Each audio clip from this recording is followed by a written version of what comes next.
6 years. That is how long I have been living in Glasgow, and I know a lot of things have changed, not least the fact that I have become the multi-Glaswegian that I feared. Apologies in advance for any accent switches you may hear along the way. But if there is one thing that hasn't changed, it is my unwavering love for the 17 by 14 kilometer island that I come from.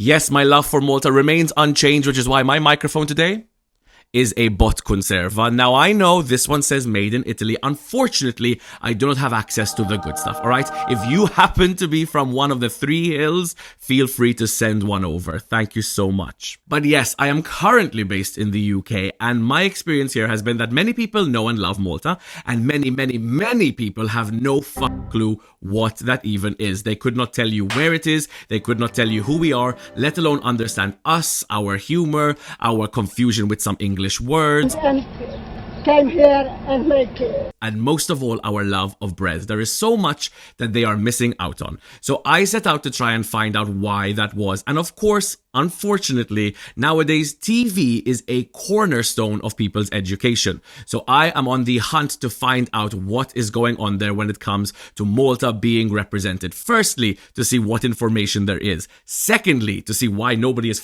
absorbing any of it. And thirdly, and perhaps most importantly, to spare you from ever having to do what I have done. I have watched every single film with the word Malta or Maltese, beggars can't be choosers, in the title. Now, a few ground rules. I have excluded all documentaries because we would be here for the next 25 years. I'm sorry to that one documentary about cats. I kind of really want to watch that one. Secondly, I have excluded all films produced by, for, or using a lot of Maltese people. Now, I know that seems counterintuitive, but this is all about the foreigner's gaze. I want to see the stuff that they are creating. I want to see what the foreigners are creating for other foreigners about us. It's them talking amongst themselves about us who are not in the room. I really need to know what is going on there. Now, here are some statistics, so gird your loins. There were 7 whole films that I found. A whopping number. To be honest, a little bit higher than I thought. Netflix is an absolute barren wasteland when it comes to any films about Malta, or specifically films with the word Malta in the title.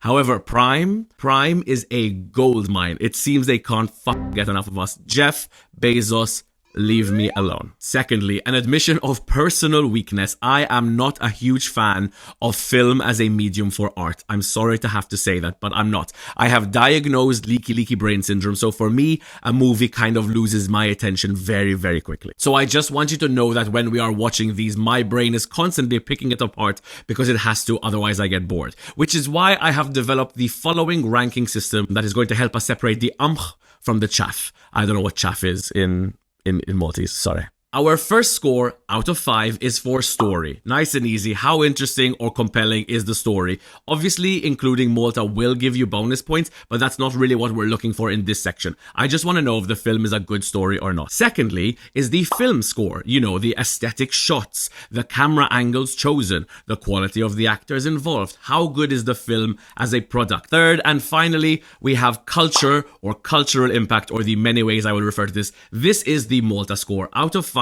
how much of a good representation of Malta, the Maltese people, and our culture is this film? Those 3 scores together will give you a score out of 15, which lets you know how highly this film is ranked. We are going to start with the most obvious because it is probably the most famous, and it is also, by that extension, the most useless. I present to you the Maltese Falcon. Bad all around, bad for every detective everywhere. This is to films what the dog breed is to any Google search that has to do with us. It is a complete red herring to throw our name in there for absolutely no goddamn reason. There are no shots of Malta. There are no Maltese people. There is no mention of anyone from Malta. There is no mention of the island. The film has nothing to do with us except the name, which is front and center. Putting all that aside, the story itself is kind of fun. so I'd give it a 3. For the film being such an old film, it is a classic for a reason. It has very good filming, so I will give the score a 4 out of 5. And from a cultural perspective, it gets a 0 because we are not even mentioned. Still, despite everything, on our score ranking, that technically means it gets a 7 out of 15, which is a barely pass. Congratulations, Humphrey Bogart. And that brings us to our second film. We have Made in Malta, which technically it was on paper. However, they seem to have managed to avoid meeting anyone Maltese in the process. The film opens with an American man breaking up with a terrible foreign stereotype before he moves to the home of that exact stereotype. I don't understand what you're saying. And while she's a little bit crazy, she does, however, have a very valid point that tried to save us, the viewer, very early on in the film. All you movies are shit, okay? Merda. We should have known. Anyway, for some unfathomable reason, he decides to move to Malta to launch his film career. And on his way there, we see 15 different villages all masquerading as the same one. We hear another accent that is still not Maltese. Come on, man, this is the biggest cinema in Malta. Isn't it the only cinema in Malta? Yes, but it's big. Until we meet the landlord, who is almost quite certainly trying to tiptoe around a Maltese accent. All right, I could ask if they're transferable. Ha! That's what you think. The landlord has a somewhat Maltese-ish accent, but it's just incorrect enough that it leans very heavily Uncanny Valley, and we're left feeling like, oh god, this is another invader, probably AI, come to take over, the 22nd and final colonizer of the island. Anyway, something is very wrong with his accent, so keep him in mind. We will be coming back to him. And while his accent may be quite wrong, his unwillingness to notice when he has overstayed his welcome is rather Maltese, and they get extra bonus culture points for what we see happening next. Can you spot why this is one of the most Maltese shots in the world?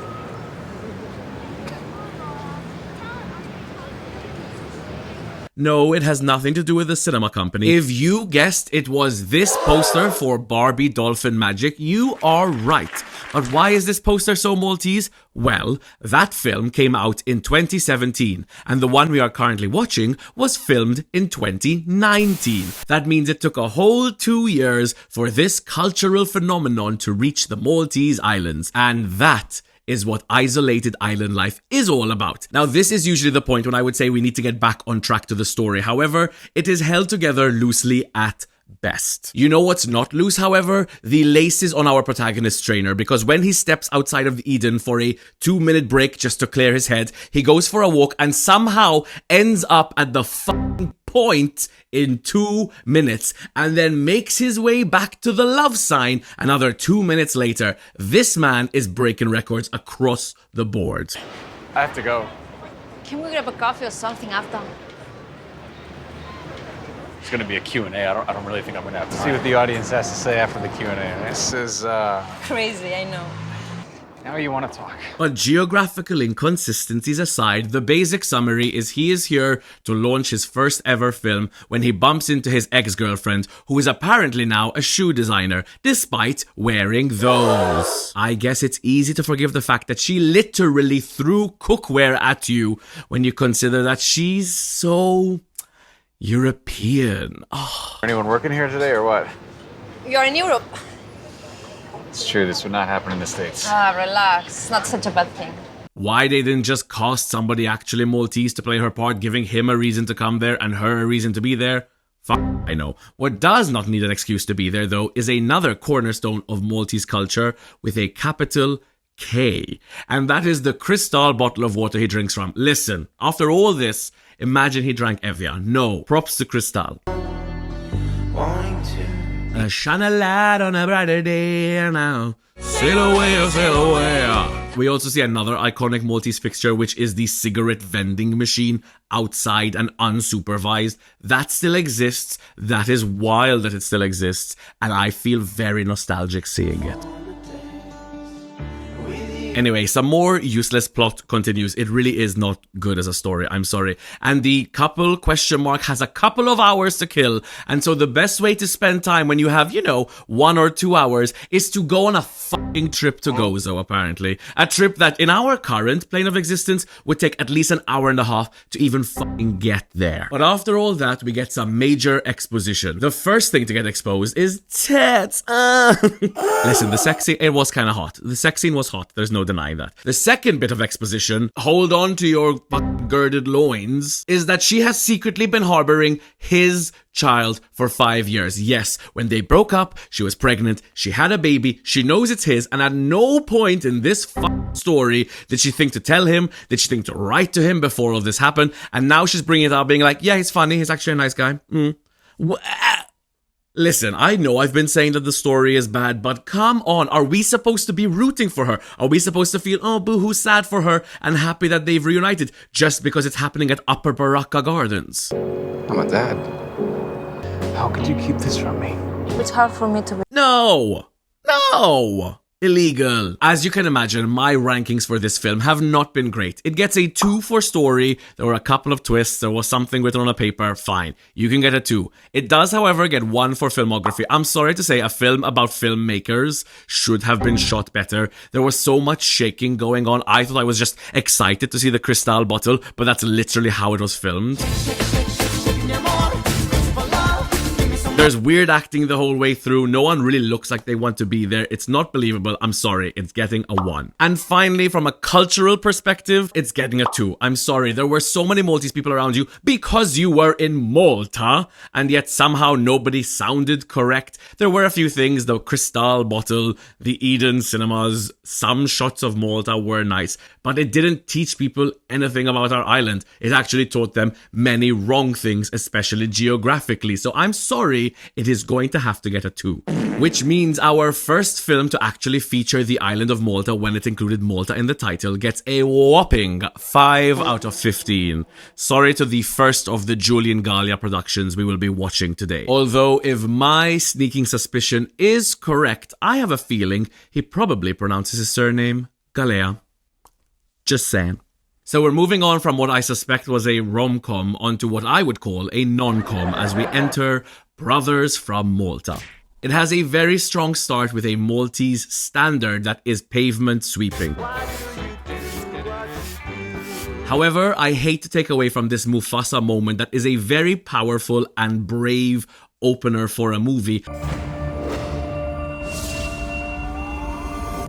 I do have to say, for some reason, the dad speaking in Maltese sounds exactly like an American trying to read off Google Translate. And while I was trying to figure out why they insist on pulling this face and constantly looking like a blobfish to try and insinuate the fact that they are Maltese, suddenly it hit me. Bloody paradise, Australia. Of course. Now listen, no hate to the Maltese community in Australia. Like every single other person on the island, I have family who are from Australia, love them dearly. I also think it's so interesting and cool that so many people who are from Malta in Australia still speak Maltese pretty proficiently. I think that shows a great love for their country. But a couple of pieces did fall into place when I watched this. More on some theses later, but firstly it means we can come back to the landlord. Remember the landlord I told you to remember? She couldn't even bloody cook. I hope you did, because he is the same actor as this guy, so that is why his Maltese accent sounded weird, because it's not a Maltese accent. It's a Maltese Australian accent, which honestly, in my opinion, I'm so sorry, that as a concept needs to be tried at The Hague. To me, the issue lies with the fact that a lot of these people's connection to Malta is this image that they have of Nana or Nanu fighting to board the convoy of Santa Maria and fight for a piece of bread to bring it back. Every night in my dreams, I see you. Malta has evolved over the years, so if you're going to make a modern film about Malta or Maltese people, you can't just... There's the Maltese Glaswegian I warned about. You can't just focus on one thing specifically. I promise you, many, I would say every single person actually on the island of Malta knows what the internet is. I can book it now without commission. How? I'm online. Well, I'm off the bloody line. Alright? including my 88 and 92-year-old Nannit. There's a double N, by the way. It's Nanna, not Nana. Now listen, I love referring to Maltese people as hobbits because we have hairy toes, hairy eyebrows, barely crest above 5 feet, and we fucking love bread. But there is something about this perspective on us being so backwards that feels kind of offensive, especially when this is from a person of Maltese descent. You are playing into certain stereotypes that were very heavily enforced by your government and other governments across the world and across history when they took over our island forcefully. And you're not playing into these stereotypes or making light of it in a fun and humorous way like certain people who have built a YouTube channel around it. You're just lazily doing offhand signatures for other multi-Australiani to watch and laugh. So you are making money off people who are desperate to sap up any bit of Maltese culture they can because they miss their homeland, especially the older first generation Maltese people who moved there. They will take any small bite they can to see a picture of Malta again, to see a film that celebrates the Malta they kind of remember but definitely know and love. And you're like, oh yes, I am going to do no research about the current state of Malta, rely entirely on stories told to me 17 times morphed through the ages, and I'm just going to go with that. I'm just gonna run with it. Okay, I'm done with that ramble. I kind of feel like how Italians from like Rome, Milan, Venice, Naples will actually feel whenever they hear an Italian American say, oh, I'm Italian. I get it. I think I get it. And while my annoyance may seem unfounded or exaggerated or like I am just inventing things to be upset about, 15 minutes later, we get the most egregious sign that this person has no clue about Malta or its culture when he calls his wife Ibni. Ibni, not Albi. Ibni.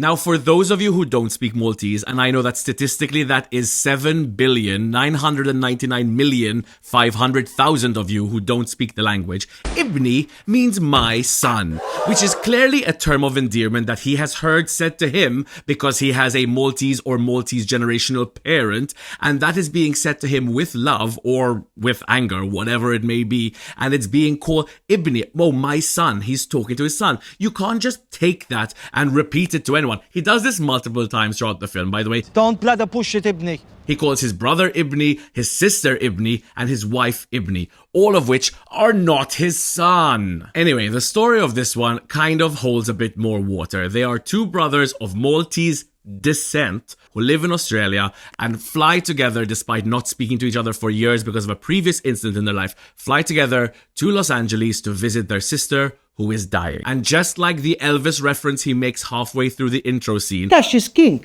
Even more than Elvis. as soon as they land in LA, another very Maltese thing happens. They absolutely refuse to take a cab. Now, I don't know. I know it's more of an old person thing trying to save money, but if Maltese people find out there's a way to save money, they are going to take it. The issue I have is if Maltese people can drive somewhere, they're gonna do that over anything else. Anyway, middle-aged Maltese men, I see them refusing to pay another man to drive them, so I'll allow it. However, my I will allow it cards quickly run out as soon as they reach the sister's house. First and foremost, he says bloody so many bloody times, it is bloody unbelievable that he didn't catch it while he was writing the script. Oh, you bloody don't even know it. The bloody man snoring. Also, this I'm not done is a very Maltese thing, and I like to see it represented. It is being done incorrectly again. Oh, hate flying. It is usually done when you are angry at someone or angry at yourself. You're holding, that's all. It's usually a child. You're, oh, I'm so angry, I have to bite my hand so I don't hit you with it. That's the vibe we're going for. You're not doing it to a random woman. She's just told you your sister's left a car for you. She's in hospital and you're like, ha, ha, ha. No, bro, no. And while the blobfish did return, and I wish it hadn't, he does ask a very fair and very Maltese question. Who's bloody gonna pay for petrol? Inside of the blessed car, we get what I can only describe as cultural blue balls. We see hints of a Malta mixtape, and as soon as I saw the mixtape, I was like, oh nice, they are gonna play this, and I can't wait to see what's inside. Is it going to be like something modern in inverted commas, like a new Era Losco song? Or are we gonna have like a winter moods throwback? Maybe it's gonna go even further back. It could be Mary Spiteri. It could even be, I don't know, something crazy like from when his parents or grandparents moved to Australia. Maybe it's gonna be like Maria Maltia. Nope, it's a fucking Anna.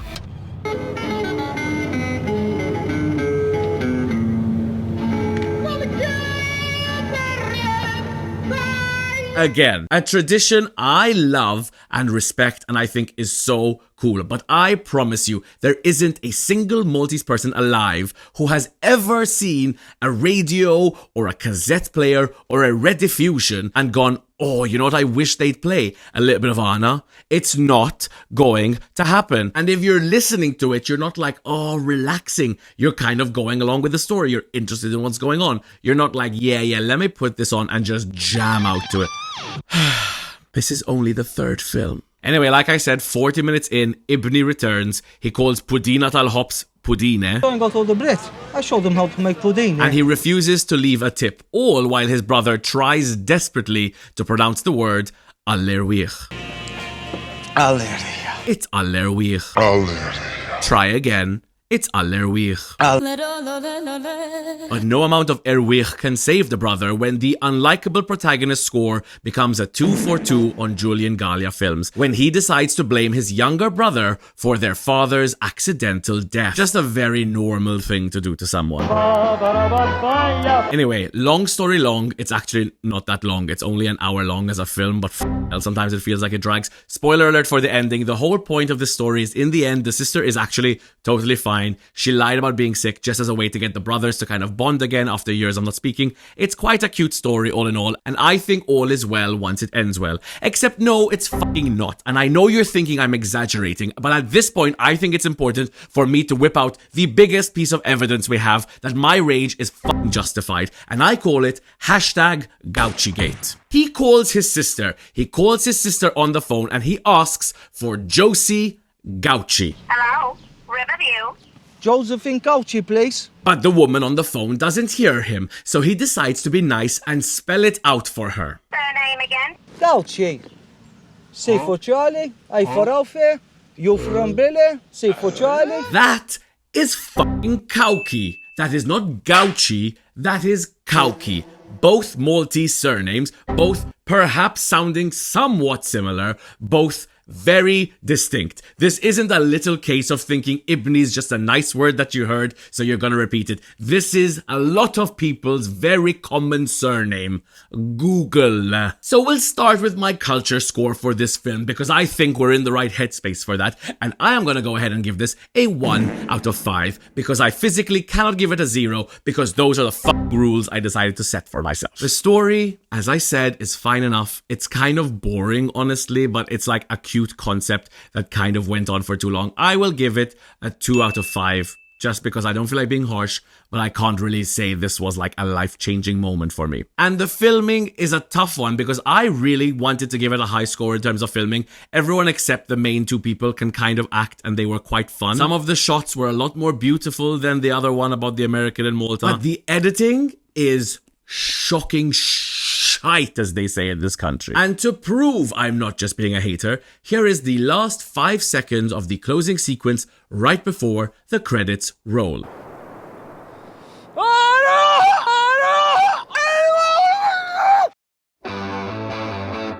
I did not edit this. I did not put that cut in by mistake. That is literally in the film. That is the film that was edited, closed, packaged, and sent off to cinemas to be seen by hundreds, if not thousands, of Maltese people throwing money at this project just because they wanted to get a little taste of a pastis that was made back home. How am I supposed to give this a good score when that kind of editing mistake is something that would cause me so much shame I would take down a fucking reel, let alone a fucking film? Mama, that's a 1. That's a 1. So we are staring squarely at our lowest score so far, a 4 on 15.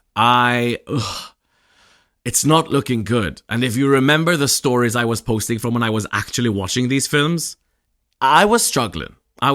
My God, they are hot garbage. And so as a little treat to myself, let's call it a palate cleanser, I decided to watch my first non-Julian Gallia movie that was actually set in Malta. And, unfortunately, This one also starts with an outright lie. A direct flight from America to Malta. In your fucking dreams, babe. See you at the airport.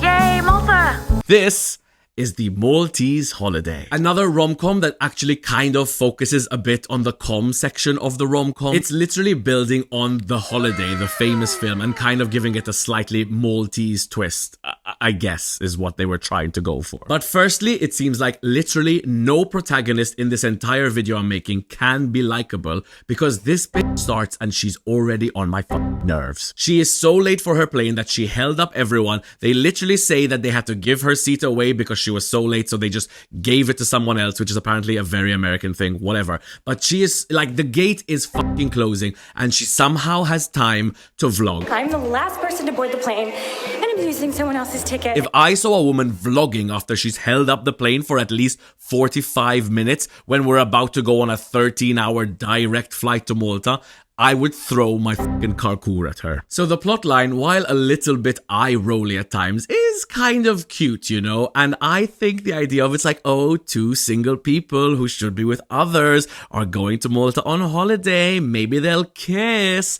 That's, I don't know, it's kind of cute. But my Brimby senses started tingling when I saw this shot. And tell me if you can sense what's happening here. We have just begun our descent into Malta International Airport. That's a lot of trees, babe, spread across a whole lot of land. I have a feeling this Maltese holiday may not be happening in Malta. Oh, but I must be wrong, because if they're not in Malta, how could they possibly get this shot of 50 Maltese flags flapping away in the wind? Surely it's not CGI. Well, they also included a drone shot of Valletta, so this must be Malt. Oui, Malt, non Malta, porque the signs are in fucking French. Why are the airport signs in fucking French? At least shoot it in an airport where the signs are in fucking English, a language that is commonly spoken across the Maltese Islands. But every time I get the slight suspicion that we are actually in Belgique, not sunny Malte, something comes along to prove me wrong, like this. Il me lead Italian. Excuse me? It means Merry Christmas in my language of Maltese. Of course! That is definitely his language of Maltese. Il milite tayyip. That's what he said. Il milite tayyip. Il me lead Italian. Sounds exactly the fucking same, doesn't it? At this point, it's not shocking, but it is annoying that her grazie as the official canon foreigner is better sounding as a Maltese response than anything he has said. Grazie. And sorry, I know that Malta is a small rock, but A, you chose to make the film about us, and B, you, from a purely geographical continuity point of view, like, you don't even need to know anything about Malta. If you're gonna get a drone shot of the Ramla Bay Hotel and show all these fancy rocks and pools, and then suddenly there is lawn and white stone, that, what's not clicking? It doesn't make sense, man. But the pain and suffering does not stop there. Firstly, the gods punished me for ever thinking that her Maltese was any good. And they never edited it to make it look like she made a mistake. They just pretended that she absolutely nailed it. Again, she is trying to say il milite tayyip. And secondly, when I first saw and heard this camp icon talk, I thought, oh god, they literally just put out a sign and said, hire any Arab person, they will do as a Maltese fill-in, it's fine, it'll... And then I decided, no, that's going to be insensitive and unfair to say, maybe they just did their due process, maybe this person is Maltese, blah, blah, blah. But no, I was fucking right. He's just speaking Arabic. I know there's many different dialects of Arabic, so if someone could let me know whereabouts he's from, that'd be cool. But I can confirm that while is very Maltese sounding, because our language is a Semitic language and is 80% sounds like Arabic, it is not Maltese. And the film is not called Generic Arab Holiday, it is called Maltese Holiday. How hard is it to try? In Sommer, our protagonists keep on meeting throughout their Belgian suite until one day she announces that she is going to go on foot to the Crystal Lagoon. Yes, the famous, beautiful, gorgeous Crystal Lagoon on Camino. Babes, unless this is the second coming of Jesus, she is going to have a very, very bad time walking to the Crystal Lagoon. It is a film set on an island. Do not be shocked when things are islands surrounded by water that you can't fucking hike to. But if you think that information is shocking, wait till the biggest plot twist of them all, which is the fact that they were actually fucking filming in Malta for some of this. My guess is they had like a day tops to film everything. They couldn't afford a hotel. Apparently the Maltese hotels were far more expensive than whatever southern part of France they were fucking filming it in. So they had like one day to get all their shots before they had to like pack and leave again. Like I genuinely thought they were just gonna green screen her onto like a postcard of Comino as a photo or one of her stupid little vlogs. But no, there they are.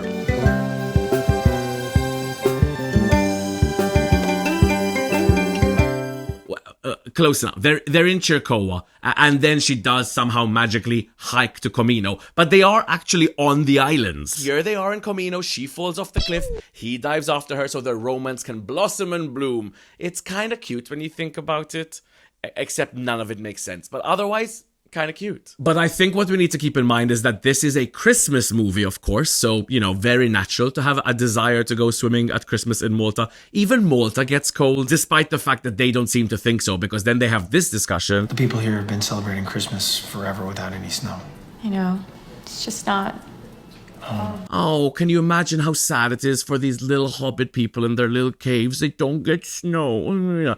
It's giving colonialism. It's giving, do they know it's Christmas time at all? And while your ears are still bleeding from that absolutely dog shit take of theirs, I think it's important to keep the pain and suffering going, because they have the most insanely long, unbroken, rubbish, zero quality, royalty-free falling in love song playing as they have their sequence of events shot in actual Malta of them falling in love. This song, it is painful how bad it is. All I need, give me love. And I don't think you understand. It is a 5-minute uninterrupted full version of the song. That's okay. Way on a shelf, I know I could leave. I don't know if the songwriter has like slept with or is a child of somebody on the film's board, but why the I wouldn't even put 10 seconds of this song willingly. And the rage and confusion I had must have actually caused a real life fever, because for some reason this romantic confession of love kind of worked on me. Michael, Shay, I'm falling in love with you. I'm embarrassed to say it, but you have to understand my state of mind. At the time, I was not well. I was not a well person. And as the movie comes to a close, they get married where they fell in love on their Maltese holiday, in France. And throughout the entire credits, not a single Maltese name is to be seen. This film gets a 3 for story. It's cheesy, but there's an actual story. They actually don't like each other, and then they do like each other. There's pushback. The drama is shit. She falls off a cliff that she shouldn't have been at anyway. But like, apart from that, I think there is some story. 2.5. The film itself gets a 2. I'm sorry, they were in France. They didn't bother changing the signs. A lot of these shots were weird, and the actors had good moments and less good moments. And the cultural impact of Malta, it gets a 1 out of 5. It's not as egregious as #GouchyGate. It will never be as egregious as GouchyGate. But I can't, maybe a 1.5. Fine, let's bump it up to a 1.5. Because they were in Malta for a day. They could have just stayed there. They could have filmed everything they filmed in France in Malta. Which means the grand total for the Maltese Holiday is 6 out of 15. Since the Maltese Falcon, a film that does not show Malta, we have not yet had a fucking pass. Right, this is me just checking in. We're seeing how you're doing. Are you carrying on? We're halfway there. We are halfway there. And so I think I'm desperate for anything that could be better than these. And if Facebook is anything to go by, everything in the past was always better. So let's take a trip all the way back to the 1960s. This is Treasure in Malta. And A, it is available fully for free all on YouTube. So after this, you can go and watch it. And B, while it does start quite heavy-handed with all of its exposition, it does get literally most things right. It explains context about the island. It shows realistic traveling times. I like this. It's obviously a product of its time where they were like doing a half documentary, half children's film. But listen, if children aren't learning, what's the point? Look, Chucky, Malta. That smaller island must be Gozo. Yes, here it is on the map. Malta and Gozo. And there's Ramla Bay, where Daddy and the Professor are hoping to open the tomb. Now, this film, and this may be shocking information for some of the viewers of this video, was filmed entirely in Malta and features some Maltese actors. I know, it's mind-blowing as a concept. But yes, it is true. Also, for a little bit of historical context, it was filmed while Malta was still a colony of the British Isles, which means when we discuss accent, we have 4 different accents that kind of really come through in this movie. Firstly, we have the British accent. The sooner we can start openings officially, the better. Secondly, we have Maltese people speaking with a very heavily British accent. I don't know if they're Maltese trying to impress or if they're British people pretending to be Maltese. Archaeologists throughout the world will be astonished. Thirdly, we have the generic foreigner, which is extra interesting when you consider the fact that they are a Maltese person who is putting on a British person's version of an Italian accent. It's a lot to process at once, but that's the third accent, is the foreigner. Very busy. He sent me to collect them in that car. But Santa Maria, they jumped on me. And fourth and finally, we have the accent of our protagonist child. His name is Jiminy. A Maltese child named Jiminy has never and will never exist. B, what is this accent?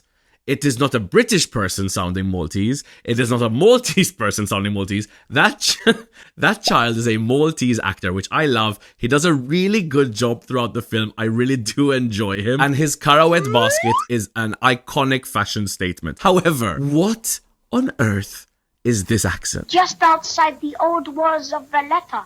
You spend your holidays there? And I don't blame him. What did the director tell him? Sound more island. And despite not sounding Maltese or British, why would he pronounce Rabat this way if he is from Malta? Don't worry. Rabat is not far from our route. We might get a lift from there. He knows how to say Rabat. Still, I think the more I watch this film, the more happy I am to see so many staples of Malta still represented. We see a man with a palu early on. We see 2 Eninail just walking around casually in the streets. There's a glimpse inside old Maltese schools. There's temples. There's the carnival. There's old Maltese buses. There's a nun. That's how you know this is Malta. It's like the perfect time capsule, all caught on film. I think that is so cool. And while many things have changed, evolved, grown, gotten a bit uglier at times, one thing is certain: the vibes of the Maltese people has not changed. I thought maybe I was wrong accusing Jimmy of his accent because it doesn't sound like anything we hear nowadays, but I don't think the Maltese people have changed that much, not since the 60s, not since a lot before that, to be honest. And if there was ever proof of that, it is these 2 extras talking about children. You go to Martha? Which are Farik, move. By Jiminy, you are not a kind man. Check which are Farik. Give mum a bit to that far. You go to Martha? Check a little more. My other squirty, aunt. That is a mood and a half. That is the most Maltese sentence I have ever heard, and I am so glad that was captured on film. Now, I won't spoil the full story because I do actually recommend that you go and watch this one. It's kind of like a Maltese bedknobs and broomsticks. Sure, there are one too many Scooby-Doo chases for my taste, but I really feel like it's a fun story, and again, it is for kids, so like, let's temper those expectations, right? It's not exactly Game of Thrones, but I think they did a really good job. Now, again, side note, it is important to note that there is a slightly, sometimes overly present sense of colonialism, right? This was filmed when we were still a colony by a British company. So there were a few things that were thrown in there that were a little bit murky at best. There's a lot of emphasizing that we need to find these children because they're British children and they are lost on Malta. And there is a lot of celebrating said British children by Maltese people who are just so happy that the English children were fine and safe and found. But you know, let's come on now. Hi, Editing Chucky here. Just a weird moment that I did not notice while watching or commenting. At the end of it all, the Maltese kid finds the priceless treasure, gives it to the British guy, of course, to put in the British Museum or whatever. And as thanks, the English kid just like takes his watch off his wrist and hands it to him, and he's like, There you go, peasant. Fine, a product of its time. But all in all, I'm excited to announce that this film will receive our first ever 5 full marks for culture points. It absolutely deserves them. It shows a lot of Malta. They go to Gozo. It takes them the right amount of time to get there. You see so many nice things. You hear Maltese in the background, and Jiminy's accent aside, it is nice to see a Maltese protagonist star in this. So I think absolutely they get every single point they possibly can. The story itself gets like a 3. It's a bit childish because it's for children, so I'm not going to give it a 5 and feel stupid. But you know, a 3 is a solid amount, and I think the film gets a 4 as a whole film. Like, obviously it's from the 60s, so like it's not gonna have the most overly detailed shots in the world, but for what they had and what they were working with, I think it is a very solid product. So Treasure in Malta walks away with a whopping 12 on 15. I hate that the boomers on Facebook were right. The past was better. Next up, it's a Minion meme. Now, if a film from the 60s got 12 points, perhaps going back a further 10 years will finally bump us up to that coveted 15 on 15. And that is where the film A Malta Story comes in. It's not just a Maltese thing, it's across the board. Any film that came out in the 50s was a film about the war. Of course it was. And that's exactly what this is. And if we've learned anything from this video so far, which I don't know how long it's gonna be, but I have been talking for like 45 minutes at this point. If we've learned anything, is that there are going to be several different versions of the Maltese accent. We of course have Maltese person who is being played by a British person. I was late for my watch here. You make that journey every evening? Of course, I have to come and go home. We have actual Maltese priests. Maria, it's not safe to go outside. But I'm late, Father. They will understand. That's right. It's for 2 and a child. He's been cut again, you know. And of course, the classic full Italian being spoken and pretending it's Maltese. You know this place? Been here all my life, signor. Well, can you tell me where I can get a decent meal? Meal? Mangiare. Mangiare? That's fun, isn't it? This one is cool because while I called Treasure in Malta a time capsule of Malta in the 60s, this is literally that, but for like a much earlier time. Because as I was watching, I started to get the sneaking suspicion that this was actual, real-life World War II footage from Malta, and I was correct. So that does add an element of cool to the film. It adds an element of scary as well, like that the war was real. Hell, it was real. And is possibly coming very soon again. But anyway, I thought it was very interesting to have that footage like interspersed between the like acting scenes that they had. Perhaps less interesting is the British tendency to kind of like try to glaze over the colonization aspects of their history with Malta. After all, people have been fighting their wars around this place for 5,000 years or more. It's still here. Phoenicians, Greeks, Turks, they've all come and gone. Or, you know, the somewhat overzealous statement about how the Maltese people totally love the British. Goodbye. Goodbye. Goodbye. Saha. Goodbye. Saha. What a good bunch they are. Yes. There are some short moments of almost clarity where like a British person kind of almost realizes that invading and taking over lands is kind of bad, and just as they're about to reach some form of epiphany, this diva decides to derail the whole conversation. Don't you hate us, the British, for being here? For bringing all this on you? I do not hate anybody. I am Maltese. We Maltese do not like war, but it has always been our fate and our destiny. If there is to be war and we must be on a side, yours is the side we would choose. To me, it feels a little bit leading to ask the question, oh, what's worse, the fact that the British colonized you or f***ing Hitler? It feels personally a little bit like a leading question to be asking it like that. But the story itself, that's what we're supposed to be doing here, follows the path of 2 star-crossed lovers on the sunny island of Malta in the middle of the war. One a British soldier and the other a Maltese woman. It highlights the struggle of the Maltese people throughout the Second World War. It focuses on their bravery, or rather it focuses on their bravery as much as it could before production was told to gut any references to Malta, the Maltese, or have any focus on the island of which they are talking about. God forbid, even back in 1952, the Maltese were the focus of a story about Malta. But none of that really matters that much because around 1 hour in, I found out the most important piece of information about this whole film. That's f***ing Obi-Wan Kenobi. So So that, coupled with the fact that I was actually kind of invested in a few of these like Spitfire fights, the story was going to get a 3 out of 5 until, and massive spoiler alert, they turned the drama up to 110 with they killed him off back in the 1950s, killing a protagonist. That was heard of. That was such a good move. I was sure they were gonna find a way to have him like heroically walk back, but no, they rolled the credits. He's just dead. Mama, that's drama. They get a 4. Of course they do. And from a film perspective, I actually think the filmography of this was so good. It is getting a 5 out of 5. Again, it's the 1950s. We have to understand that. But the combination of like really good shots that they had time to plan from like an artistic perspective, mixed with the real world, actual World War II footage, that's a 5, babes. And from a cultural perspective, again, like the other one, it is so cool to see Malta from the past. However, I kind of wish that every single person wasn't from England, except of course this guy. I thought there was 17 of them, that was the yarn.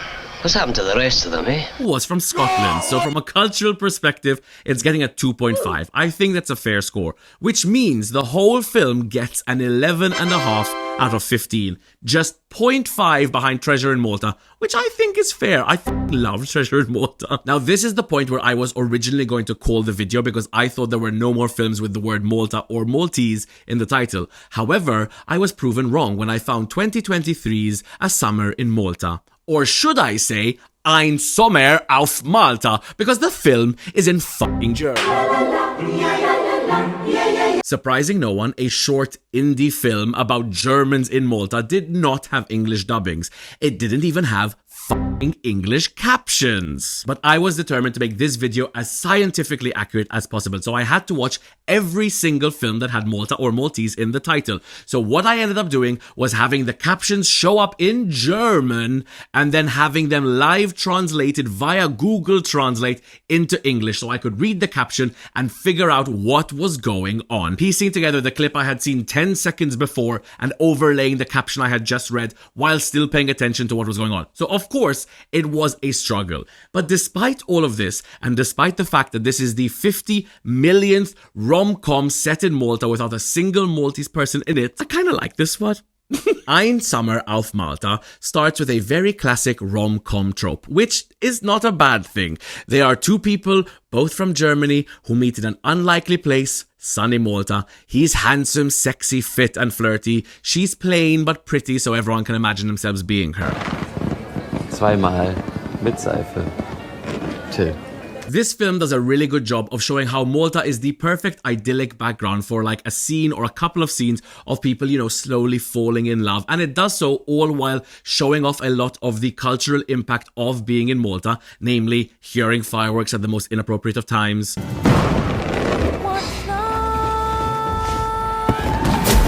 It also has fair distances when they're just walking around, and perhaps most importantly, there is accurate Maltese that is happening in the background by the extras. Swift!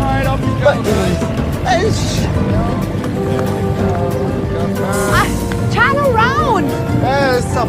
Of course, nothing is 100% correct. There was a time when she was driving to Mdina and we're seeing her driving away. It's a nicer shot that way. And of course they had the classic, this person is pretending to be a Maltese secretary, but they're actually not even remotely from Malta. Still, even within that, they were correct. The way to sound the most Maltese is in fact to say Madonna. And if you need any further proof that they spoke to an actual Maltese person for more than 5 seconds while they were making this film, this line is enough to show that. Gefüllt mit Erbsen. Die mit Ricotta, die essen wirklich nur die Touristen. Yes, he is in fact saying that the correct opinion is that the ricotta pastizzi are only for foreigners, piselli are for the Maltese. And it's the piselli shake. Now I know many Maltese people are going to be annoyed by that. Fight it out in the comments. Ricotta, it's just inferior. And while I am rambling on about pastizzi, you may be wondering why the man who brought her a pastitz isn't the hunk that she's kind of been seeing. That is all part of the story. I'm also kind of trying to avoid spoiling. I know this one is really hard to watch because it is in German, but like the storyline is good and there's a reason she's not with him. Actually, the reason she's not with him walks by 5 minutes later. The whole rom-com is actually filled with several twists and turns along the way. There's some really good surprise moments that caught me off guard. There's an actual love triangle this time, thank God. I mean, what's a rom-com without a love triangle? There's a tiny bit of grief which makes it more real. And most important of all, the CGI flags are back. I legit cannot believe whoever made these shitty CGI graphics somehow got paid twice. How is this happening? That aside, everything I said about the story still stands, and maybe it's because I'm on a high, because I am finally at the end of my list of films to watch, but I really enjoyed this one. The actual love story that's happening underneath the other love story is kind of cute, and I was rooting for them, so I'm gonna give the story I kind of want to give it a 5. I want to give it a 5. Maybe it's because it was in German and I was just like filling in the gaps and then like making a better story in my head, but I liked it. Fine. If I couldn't understand, let's go 4. Let's give it a 4. I think that's fair. I think everyone's happy. From a film perspective, the shots were very nicely done. It was a modern film, but it wasn't the like overly indie handheld cameras. I think they did a good job with that. The acting, from what I could tell, was pretty good. It seemed believable. It was in German, so, you know, I'll give that a 4 as well. I think they did a really good job. And finally, for the cultural impact of Malta, I am going to have to give this one another 5. I'm sorry, I know, but there were beautiful scenic shots of Malta, some very authentic Maltese experiences, places that you don't normally see in Malta, and above all else, there were so many Maltese people in and around this film that they managed to have jokes about, or the German equivalent of jokes about the country in context that were understandable by foreigners, but also humorous to Maltese people. So I think that is across the board exactly what I was hoping for with this entire series. So I would be dumb not to give it a 5. Which somewhat embarrassingly means Ein Sommer auf Malta gets our highest score so far with a 13 on 15. And because I do not have the patience to rewatch these films or rewrite this 4,500 word script, we are sticking with that story and we are enjoying it. And with that, we are free of the shackles of this here challenge that I, for some reason, have set for myself. Have I learned anything new about my country? No. Have the foreigners who will watch these films learn anything new about Malta?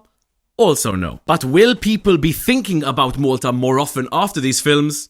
A third time, no, because the people who made these films didn't even think about Malta themselves. If you have made it this far into this video, I'm sorry, I wish I had more insights to offer you, but I don't. If for some strange reason you are a foreigner who can actually do a really good Maltese accent, if you send me a clip of you doing it and I deem it good enough, I will mail you a hand-painted trophy for your effort. And so to conclude, the real takeaway lesson here is if you want to make money off something you are actually very, very bad at, then what you need to do is become a CGI flag maker, because those were utter shite. Bye! It's been caught again, you know. She's taking me out. It's been caught again, you know.